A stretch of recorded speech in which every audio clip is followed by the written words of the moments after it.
திருப்பாடல்கள் 50, 14, 15 மற்றும் 17, 18 மற்றும் 21, 23 முடிய கடவுளுக்கு நன்றி பலி செலுத்துங்கள்.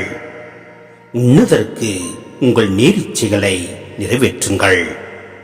துன்ப வேளையில் என்னை கூப்பிடுங்கள், உங்களை காத்திடுவேன். அப்போது நீங்கள் என்னை மேன்மைப்படுத்துவீர்கள். நீங்களோ ஒழுங்குமுறையை வெறுக்கின்றீர்கள். என் கட்டளைகளை தூக்கி எறிந்து விடுகின்றீர்கள்.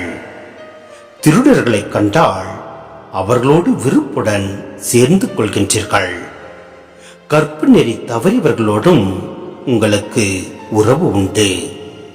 இவ்வாறெல்லாம் நீங்கள் செய்தும் நான் மௌனமாயிருந்தேன்.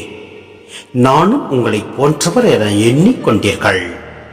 ஆனால் இப்பொழுது உங்களை கண்டிக்கின்றேன். உங்கள் குற்றங்களை உங்கள் கண்முன் ஒவ்வொன்றாய் எடுத்துரைக்கின்றேன். நன்றி பலி செலுத்துவோர் என்னை மேன்மைப்படுத்துவர்.